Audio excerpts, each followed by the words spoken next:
Hey everyone, and welcome to episode 8 of Robbie's Backstage Bants. Today, I'm joined by Joel Montague, who you will know best probably from playing Augie in Waitress and Mendel in falsettos. So welcome, Joel. Hi, mate. How are you, Robbie? You all right, mate? I'm all right. How are you? All good. Oh, All good. good. That's brilliant. So, how have you been getting yourself through all this rubbish? Um, I think like anyone else, just kind of trying to find little projects to do, Yeah. keeping busy, kind of getting what everyone calls a normal job. Because sometimes acting is not seen as a normal job. Is this your Uh, Hermes diaries we're going my into? Hermes, yeah, my Hermes. I just started, I started a Hermes diaries just because I thought it'd be fun, just to kind of keep a track of stuff. I So do yeah, enjoy it's it. been all right. It's always a bit of entertainment, isn't it? But it's awful to see you all working in normal jobs. It's so heartbreaking because you guys, uh, and I'm not going to get much into this whole low skilled business, but you guys are very high skilled. And seeing you working in, Hermes, pubs, bars, Tesco's, it's sad. Yeah, I mean, I'm not very good at keeping up to date with the news. I've kind of switched off from the news now a lot I wish I because had, to be I honest. find it very depressing. And I know some people are like, "Oh, but you need to see what's going Yeah, on every no, day," and I'm like, I haven't I'm been sort of watching it as over it. much. It's I'm over it now. What's the no skill level thing? I saw a load of things on I've Twitter seen about that, and this. I This is what literally I've did not seen know what it was everywhere. about. Apparently, we've been performing arts has been deemed low skilled. Okay, I mean, obviously, a lot of people are going to go mental about that, Yeah. but I feel like when the government talk about that, I don't think they mean the skill set of actually what No. we do. I would like to think they mean the skill set of how important let's say it is. We don't necessarily save lives. Yeah. Do you Yeah. know what I Well. mean? Yeah. Some people don't like to agree, but we do have a very glorified job. We do make a difference, but we make a difference mentally to people. Yeah. So it is for a good state of mind, but essentially we are entertainment. We're very lucky to do jobs that we love to do every day. Some people don't get to do that. No. Some people don't get to do that, and I think the crux of that argument is that we aren't considered as serious as doctors or lawyers or No. And you know rightly so, I guess. But like at the same time, it is very important to a yeah, lot of I people's just mental health. everyone will have this thing with me, Robbie, but I just think people jump on a bandwagon, mate, and I think I. it is the way it is. Theatre will come back. It has to It come will. back. It will be um there. and not everyone will be maybe as happy in the sense of the way Yeah. that we come back, but surely the end goal is to come back. But to So as come long as back, we come and back, you know what? I'm happy as you long as know we are back, and we will be back. yeah, That's exactly, that's the thing. We will be back. Like things have started coming exactly. back already, and you know what? Shout out to them because I Yeah, love what people are absolutely. doing. Absolutely fantastic work. Absolutely. I just don't think I don't get bogged down into too many arguments because I think when No, I give my two penneth worth, I think people will just get really annoyed with me. well, So I'm just it's your like, opinion at the end of the you know, day. It's yeah, how you see exactly. it, and you've got a very laid And I, back view on things, which is brilliant. I'm also very lucky that I've got my mum and dad in my hometown, and I can just go away and be in Cheshire. Yeah, I think some people that are more headstrong about it don't have that, and yeah, I think I would feel the same if I hadn't got that security. yeah. Let's just say. So maybe that's where a lot of things come from as well for people. But like you say, we will be back at some point, You and will be. hopefully better, bigger and better than ever. Yeah, absolutely. So the first questions I've got for you today are about how you got to where you are. So my first question is simply, what is the journey of how you got to where you are today? What is the story of Joel? Oh God. Basically, my mum has a dancing school. My auntie, rather, I should say, started the dancing school. It'll be 70 years next year that she started. Wow. She started the dancing school at 14, so I will not reveal her age now. But let's just say it's been going a long, long time, and yeah, there's quite a few years between my mum and my auntie. My Yeah. mum then sort of went into partnership with my auntie when they were training. I was born, brought up in a dancing school scenario, did the Amdram a little bit, did drama at school, point blank, ended up doing it. I never, do you know, funnily enough, I never, and stay to this day, I never ever thought I would ever be in entertainment. I always just thought it would be something that I loved doing. Yeah. Um, but luckily for me, I got to do it as a job.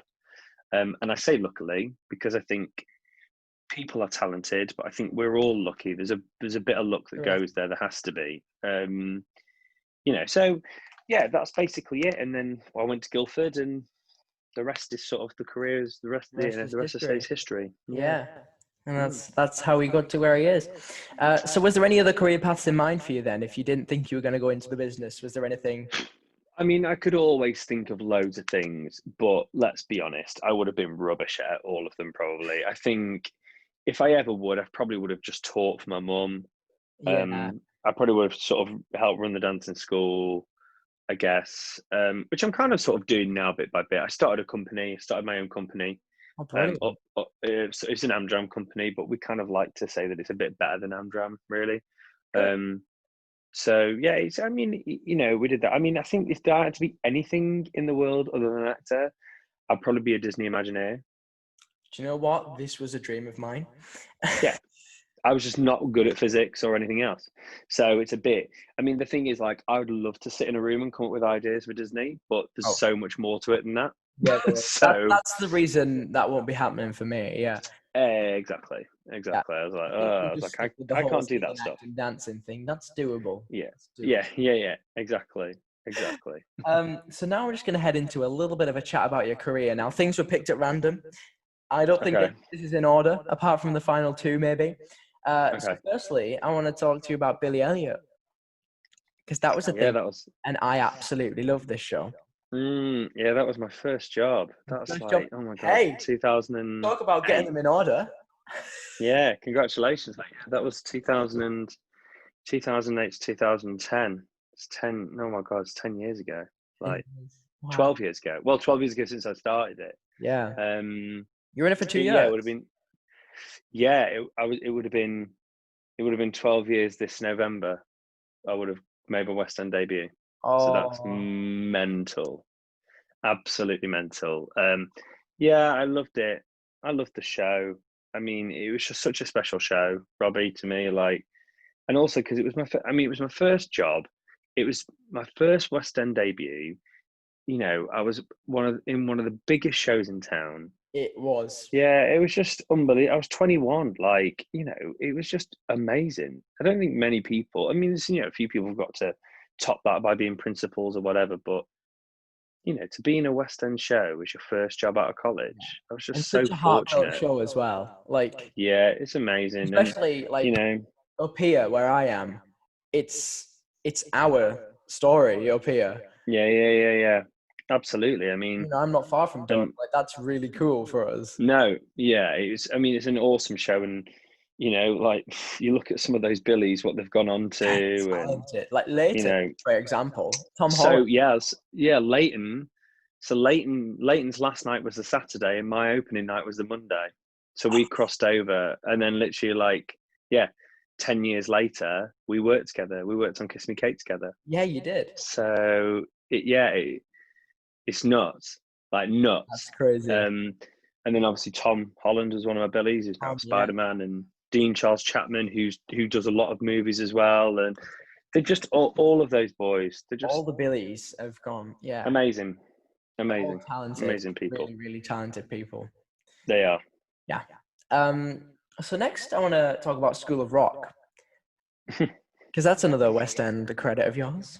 Yeah, it was a Western. It was a really great show. I loved playing Dewey. I mean, I to this day, that's the role that I'd always want to go back and do. I never got to play him enough times, and that was no disrespect to the boys that played it, because they were brilliant.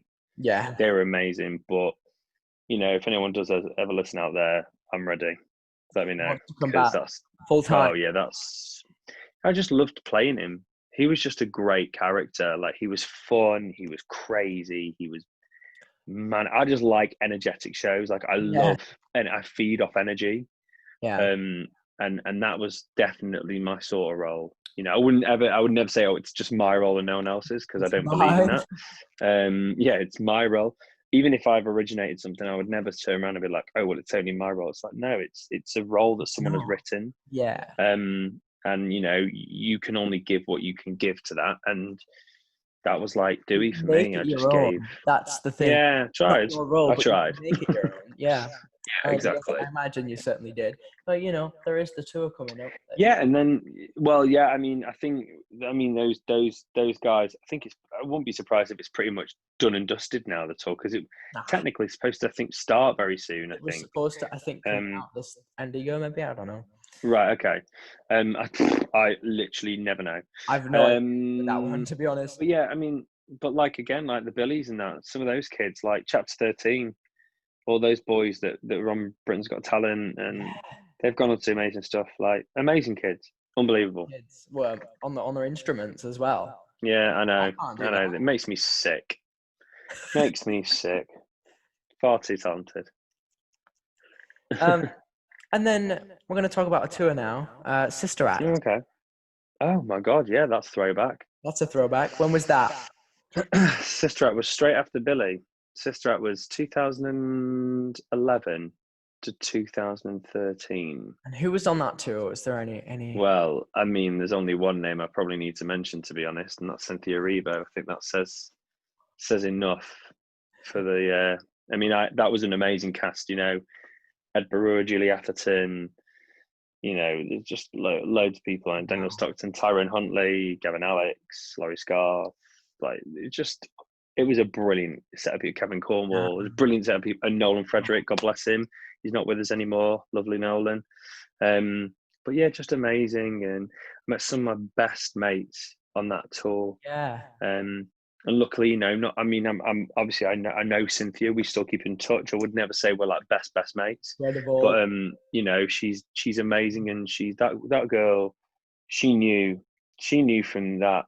She knew what she wanted, and she went and got it. And fair play to her, because she's unbelievable. And do you know what? She's sometimes misunderstood, Robbie, but I think she's a really wonderful, beautiful person. And I think I think what she's done for British actors, and especially for Black women British actors, is amazing. So, God bless her. I hope she cracks on and carries on doing amazing, wonderful things, because I'm sure she will. She will, yeah, absolutely. And I think we need, in fact, we are getting Sister Act back, aren't we? Yeah, Sister Act is coming back. It is coming back. It's a different production.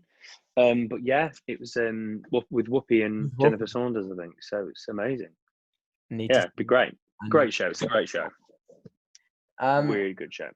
And you mentioned already Kiss Me Kate with Leighton, and also Amy Ann Richardson, who was on my very first episode of this. She's amazing. Amy. Do you know what? I've been very fortunate, but that Kiss Me Kate cast was very special. Yeah. Very, very special cast. As well. Like, I wish it got up there. I think that would have been brilliant. Very, very, very close cast. Hardly ever argued. No drama.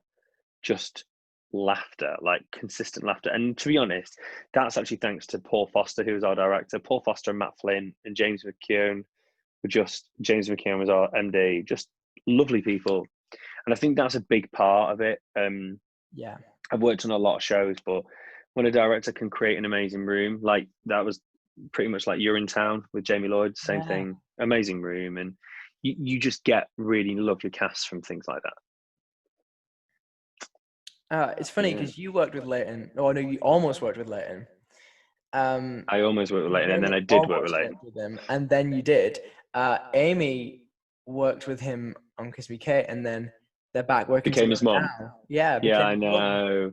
That's just like, we love it. And do you know what's funny actually? When Leighton opened in Jamie, because Leighton did Jamie straight after Kiss Me Kate, so we all went, the whole Kiss Me Kate cast. There must have been. Yeah, there's about 26 of us. We all went and watched him together. It was amazing. He loved it. He could not believe his luck that we were in. He loved it. And we all, it was just great. And he's amazing. Me and Leighton keep in touch. He's wonderful, wonderful boy. So much time for him. Very hardworking as well. And amazing guy. Put the work in, as you all do. And now we're getting a bit more recent with perhaps this show right here. Oh wow, okay. I'm quite Falsetto. surprised.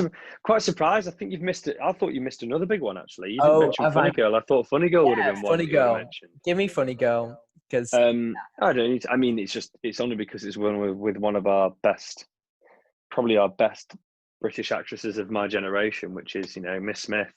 She's yes, amazing, amazing, incredible actress, incredible person. Lots of time, lots of love for her. Now she's had a baby. she has. Yeah, Do you keep in all touch good. with Sheridan then? I do bit by bit. And I mean, not lots. I mean, Sheridan's rubbish with her phone anyway. She always was rubbish. Like, and I mean, who knows? She might listen to this, but if she does, she knows that she's rubbish. I wish she was But listening to this. she's amazing. She's great. She's lovely and brilliant. And yeah, I hope she. I mean, what more is there to say about Sheridan Smith? I mean, she's never going to stop working because she's too incredible. So, Yes. one day I hope that I will, I would love to be on a stage with her again, but I hope I'm on a box with her at some point, because I think that's another That would be trait of hers that I would love to see up close, of how amazing she genuinely is as an brilliant actress. in the Scylla series. I mean, she's the girl.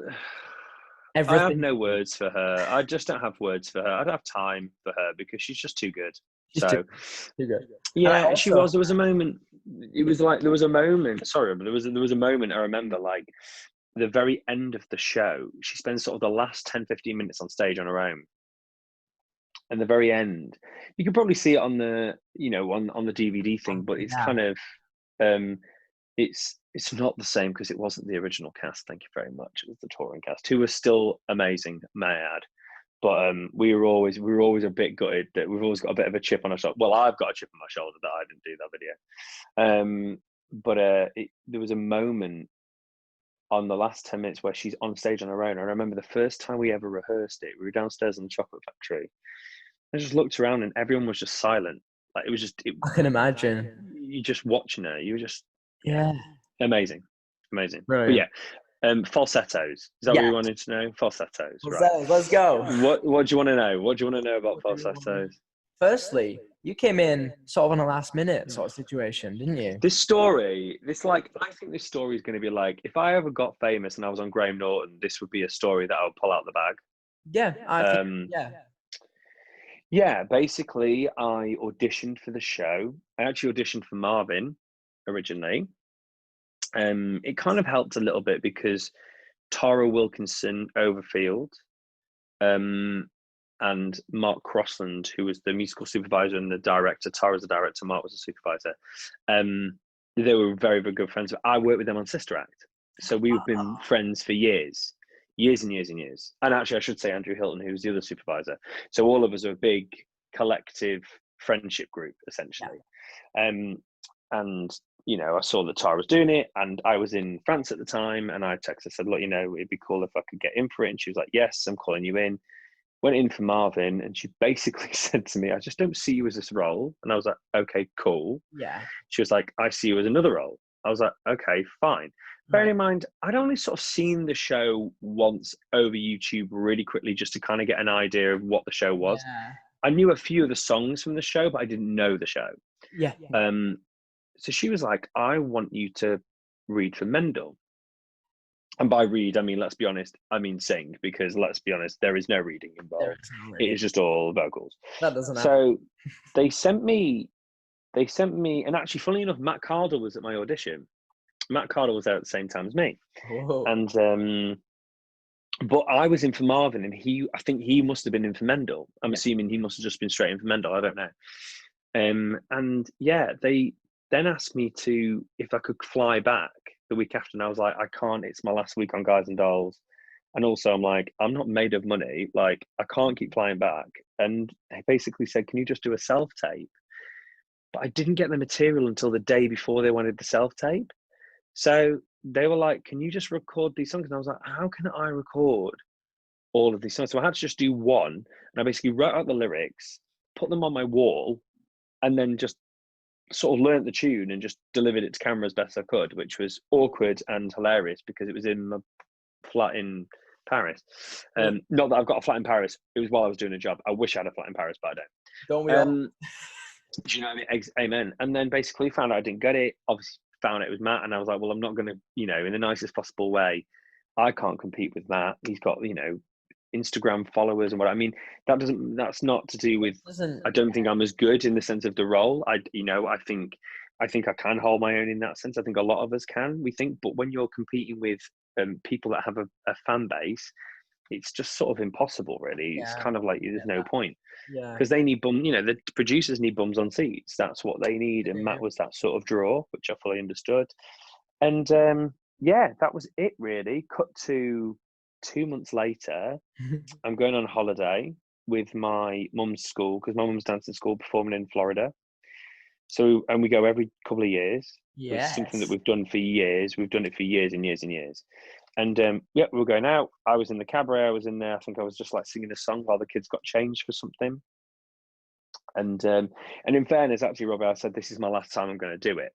I was like, I just don't want to do it anymore. I'm getting older now. I just don't. I've done it for years, and it's been lovely and wonderful. I mean, but you know, it's kind of you just move on a little bit. Yeah, and also it's kind of a bit like a busman's holiday.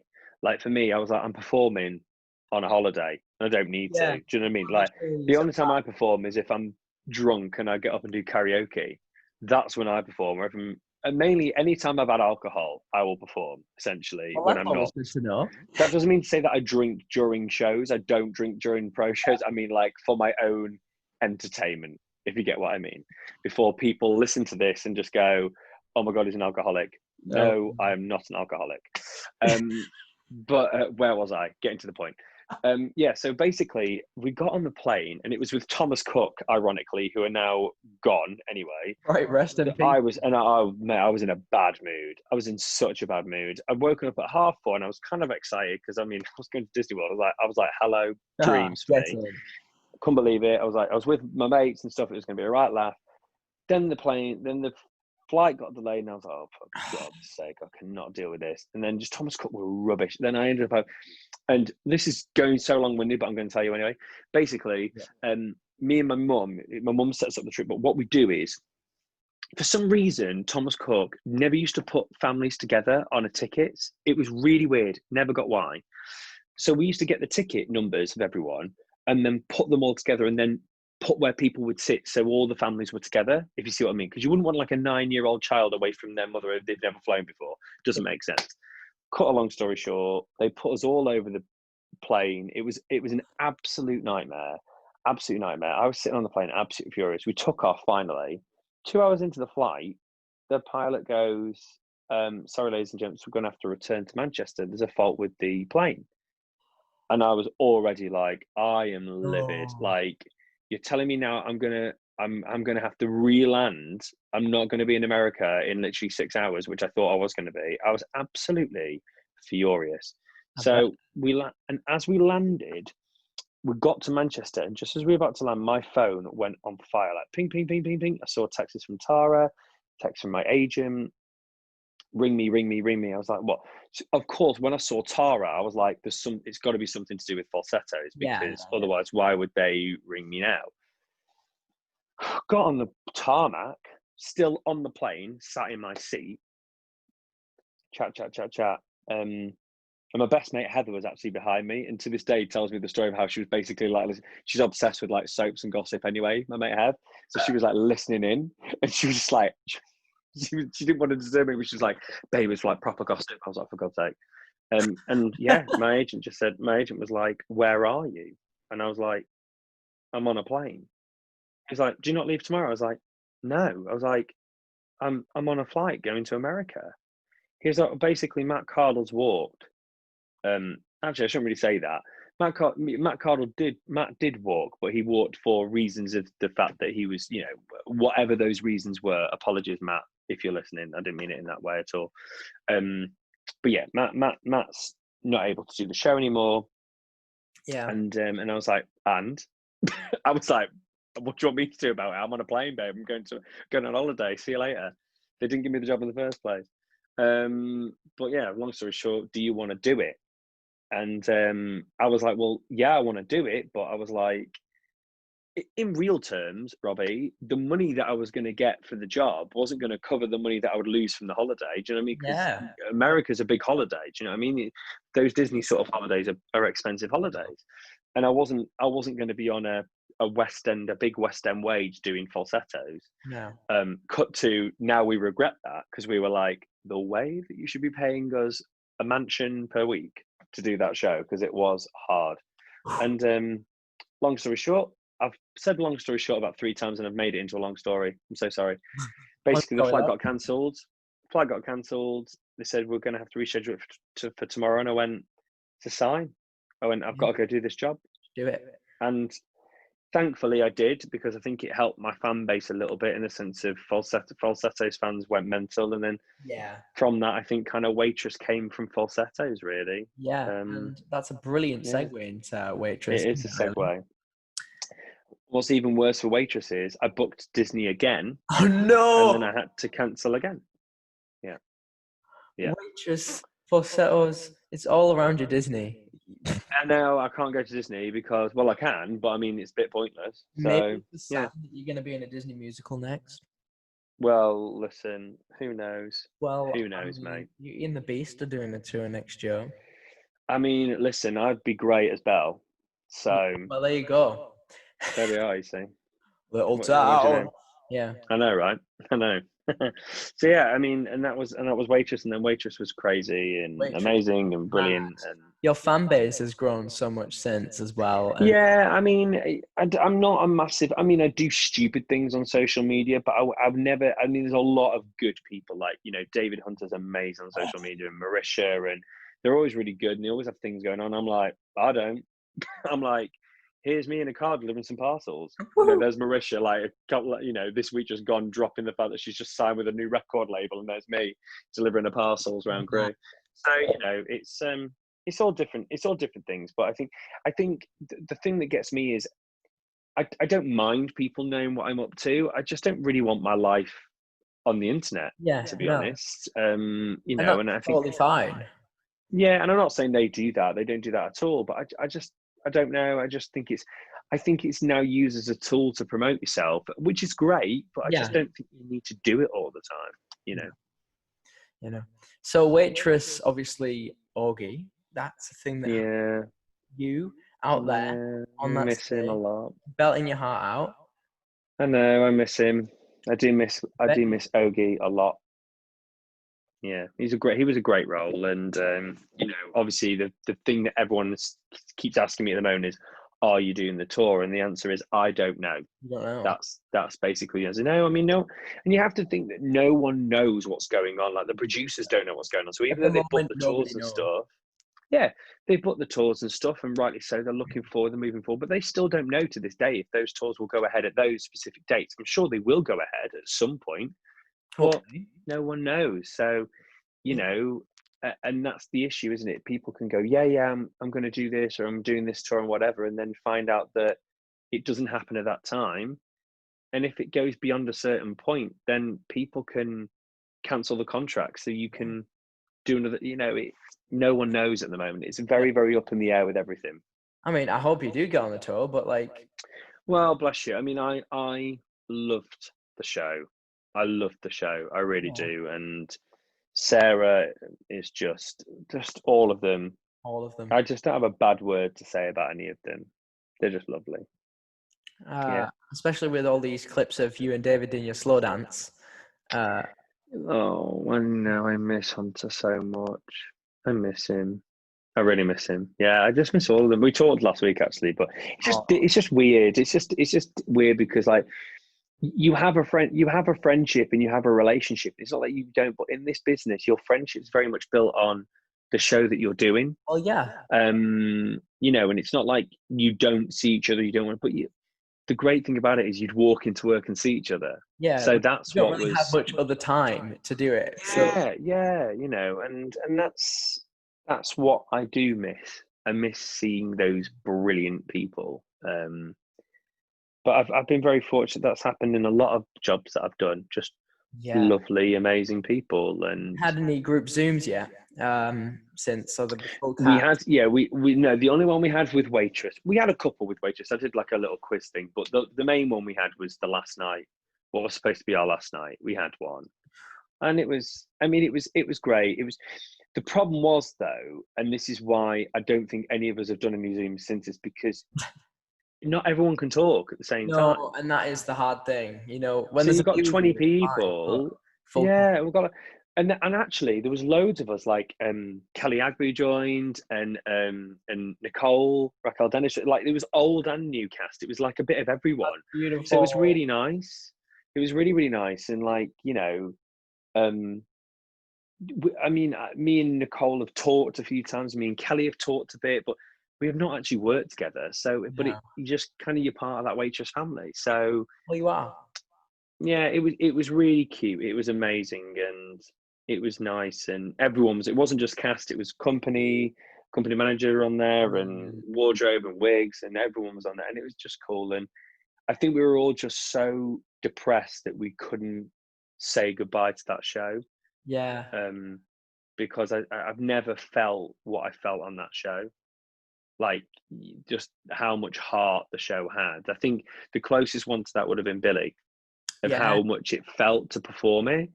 There was just something so beautiful about Waitress, and there is. To be Sarah fair, Bareilles is a all genius. of your shows that you've performed in, there is something beautiful about them all. Yeah, there is something There is really, a lot. really lovely, and I'm Only the very, very special shows. yeah, I've been very lucky, and I'm very, very fortunate not to just do the shows, but to work with those people. Oh, absolutely. Um, so yeah, but like anything, and I'm sure if you go on to this, you'll learn this more than anything. The show is only a small percentage of the actual enjoyment you get. The enjoyment that you get are the people that you work with, and the fans and the audience that you get to meet and get to see. And it's another thing as well, like, this whole COVID thing at the moment, like, how's that going to affect people with fans and stage door? And I know. The same thing with the people are shows going to that feel are very, opening. yeah, people are just going to feel very reserved, that they can't say hello and hug for pictures and stuff. It's Yeah. just going to be a It's little like, bit like do awkward. But we let stage door go ahead and have social distance stage door, or do we not let it yeah, go it's ahead? just hard. It's just hard. I mean, for me, I'm very much a person that, I think, unfortunately, I mean, I had it. A Oh, lot of people really? had it in, yeah, a lot of people had it in the West End straight after. I think their bodies just naturally shut down, and we quite a few of us got it from that. Obviously, we're well clear of it now because we got it at the worst possible point. But I Yeah, do think it's a virus we're going to be living with. I think Um, so. Yeah, like the so flu. I think the more we sort of try and get used to living with it, the better. And there's only so much social distancing you can do, and then it just gets Absolutely. to, you just want to give someone a hug. You know what I mean? Yeah. It's like, Well, yeah. we're humans at the end of the day.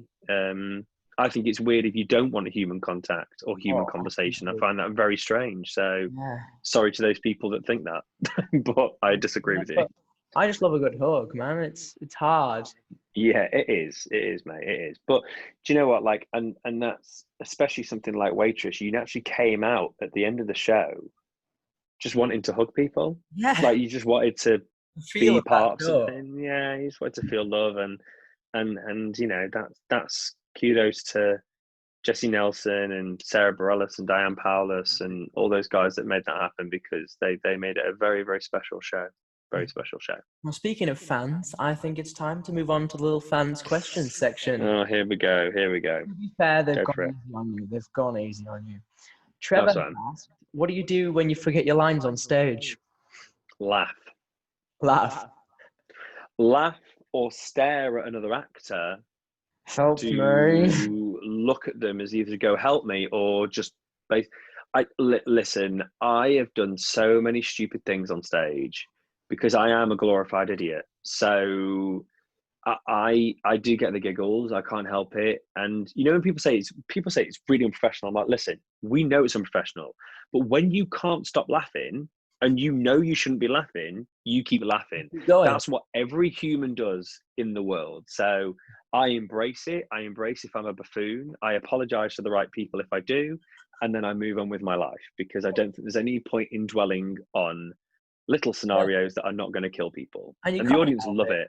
The The audience, audience love it. When you mess up, the audience they love do. it. They do. They And love then it. they're rooting for you to get it right as well. And Yeah, that, they love it. yeah. So yeah. Olivia's asked, "Do you have any pre-show rituals that you do?" No, coffee. About it. Coffee. Coffee. I mean, I don't. And do you know what? I don't. And the reason I don't is because I know that if I got into a pre-show routine, if I didn't do it, it would freak me out. Yeah. The only thing I probably would do is if I get notes, I might go over my notes. That's about it. If I do. Emily's asked, what was your favorite thing about being in Waitress? Everything. Out of everything apart from the job itself, playing FIFA with David Hunter, and then in turn being next door to Kevin Creel. I mean, So that is I've something.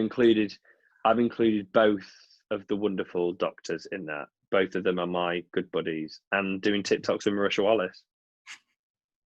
I can't say anymore. I could mention them all: Lucy, Desi, Sarah, Absolutely. and then more importantly, Evie and Hannah.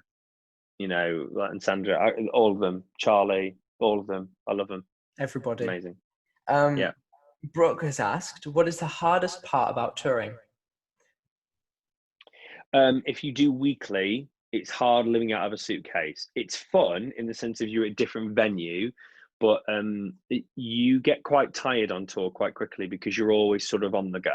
So yeah, I'd say that the tiredness can be quite a bit. That can take its toll. And Lynn has asked, what was the hardest part about playing a Jewish psychiatrist? Learning the score in 3 days. That is certainly one thing. I honestly, that process, it wasn't even a process for me. It wasn't a process. And that's no disrespect to Tara, our director, because essentially when Matt had left the show, the key was for Tara is I need to get this show up. And, you know, and she called me and I went in and hopefully I did a good enough job for that she was happy with. But it was that thing of the more important thing was for me to know what I'm doing. And then as we did the shows, evolve Mendel a little bit more because I didn't have enough time to do a backstory. I ain't got time.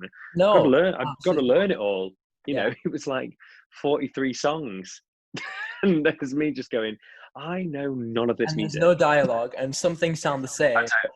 Robbie, I'll tell you now, mate, there is no, if someone could give me anything now and it wouldn't faze me anymore. After doing falsettos, it wouldn't faze me. Made you stronger. Yeah, exactly. So now we're through with the fans' questions. I'm on to the quiz of how well you know Waitress. The moment you've been dreading. So, okay. are you ready? As long as the Waitress lot aren't listening, yeah, that's fine. Go on, let's go for it. Waitress people, tune out. Okay. All right. My first question to you is very difficult. How many tracks are there in the Broadway cast recording? 22. Oh my. Bang on. Bang on. Thank you. Look at you go. Right. Next up. This is easy now. You've got an easy road. Who wrote the music for Waitress? Oh, it's difficult. I feel like I might know her. It is the wonderful Sarah Bareilles. And you got the pleasure of working? I did get to be on stage with her. And I did get to hug her before COVID. So there we are. Got to hug her many a times. That is one of the best hugs before She's COVID. An incredible woman. She's an incredible woman. Oh, by the way, you should watch Little Voice as well. That's hers on Apple. It's amazing. Oh my God, it's amazing. The music's unbelievable. Question 3. Who was the original Broadway Ogie? That would be the amazing Christopher Fitzgerald. He's getting it right. We're almost through with this quiz. And I saw him as well, and he was amazing. This one should be fairly easy for you. Who did you take over from as Ogie? That would be Joel Sugg. I called him Joel Sugg because that was what I changed my costume rail to. Because they kept Joe Sugg on his name, so I just put it to Joel Sugg. So I told Joe. Brilliant. It's like, Joe, I've just changed it to Joel. I hope you don't mind. But yeah, Joe Sugg. Lovely Joe Sugg. Yes, absolutely. And question 5. Which is the first pie mentioned in the show? Oh, God. You're right. You're going to have to give me a bit of time on this because remember, I was playing FIFA at this point. So It is in Opening Up. It is in Opening Up. Mm-hmm. Oh, well, okay. So wait there because it's deep dish. Yeah, but is it? Am I saying the wrong one? Am I saying the right one? Because she says it wrong, then he says You it. can say it Then she whichever says way it you right. want to say it. Is it deep dish blueberry pie? Deep dish blueberry bacon. Oh, deep dish You were blueberry awfully bacon. close, though. I mean, listen, I barely knew my own lines, so to at that point, at that very point, me and David Hunter would have gone back up. No, we would have been way upstairs by then. We would have been through half a game by then. Well, So there you go. really shows the respect, I'll doesn't tell it, you to the what. show? We used to love the I'll give show. you the We point, though. listened. Oh, yeah, we are. That's it. I think that's fair. I did quite well, I think. Fair enough. I mean, you got the majority of it. Just say you were in the middle of a match. I mean, Yeah, I was. Couldn't pay attention to it all. oh, exactly. So that is the end. So all I've got to do is, firstly, I'm going to remind everyone at home that we are trying to raise a little bit of money for Acting for Others. Anything that you Please raise. Yes. there's a little link in the description, and it would mean the world if you could just drop a little bit in. It really, really does help people in these times. It is rough, but we will be back. We will absolutely be back. And another Absolutely. reminder to keep checking my socials, which you'll also find down there, for updates on who's up next in this Zoom call, or where Joel is sat right now. Maybe not in Joel's house, though, but Yeah, maybe not in my flat. It'd be a bit scary if they were. I'd be like, why are you here? why are you here? And also, I want to thank you so much for coming in, Joel. My pleasure, mate. Thank you so much for having So me. much I've loved it. fun. I've loved it. It's been so much fun. It's been great to speak to you. You too, mate. It's been lovely to catch up. Thanks for watching, everybody, and we'll see you later. Bye. I've gone really dark now.